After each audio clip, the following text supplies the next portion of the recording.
Good morning. Ngasi se koi gi lea pon nimit ko.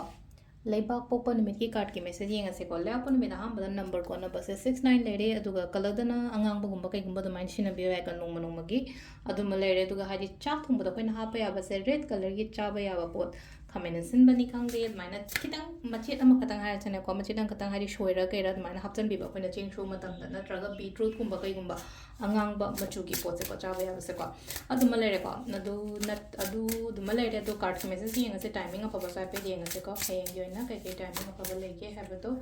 adu no yenga se ko select card number 1 card number 2 aduga card number 3 ko card number 1 card number 2 card number 3 ko ahamba card khan ba yenga se ko ahamba card khan ba ngai yena se lai se celebrations oina lai ko ngasi se kaino ma thabak tawpa thabak thorom chatpa matam oiro ama oiro ko khatang pot se ang khalai no ko hadi positive oina lak pa dong ngasi se hadi chatori ba thabak to mai pak pani khangde mangoloi bani khangde adumai tawraga dugi mong da lai ko hadi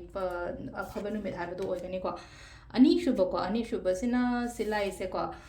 kaino oina lai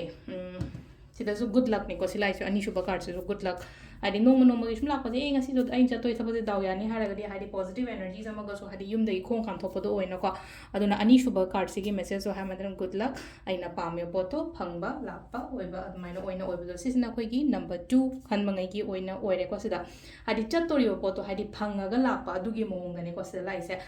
besina celebrations laire ani shuba sina daw laire ko daw ya ba ko ahum su mi yeminara se ko ahum suba sina sida lai se अखोगी सिदसु चम मानना सिदना अनौब खुदोंग चाबगुंबा कईगुंबा दुमाइना लाओ हाइना पीरिको मीना कइनो माइंगोंदा मतेंग तोरकपनी खांगदे थबक अनौब लाकपनी खांगदे अदुंबगी मोंगदनी को सिलाइसे अदो सिलेनो हाइदि खनजु खल्लगसु लेको इसानासु खरा हाइदि तौगे खोतकेना अदो हाइदि आइना खल्लिबा पोतो अदुमसु तौबिबको अदो सिसिना खोइकी card की मैसेज लेरेको टाइमिंग स्वाइपे इमिनारसेको टाइमिंग से अयुकी पुंग 3 का मिनिट 58 दैना 12 का मिनिट 50 पाउंग लेरेको सिसिना अयुकीनिको 3 का मिनिट 58 दैना 12 का मिनिट 50 फाव अदो नुंधिनगिना 2 का मिनिट 16 दैना 3 का मिनिट 3 फाउंग लेरेको अदुगा नुंदांग केनोना हादि नुंदांगिना 3 का मिनिट 3 दैना 9 का मिनिट 16 फाव हम लेरे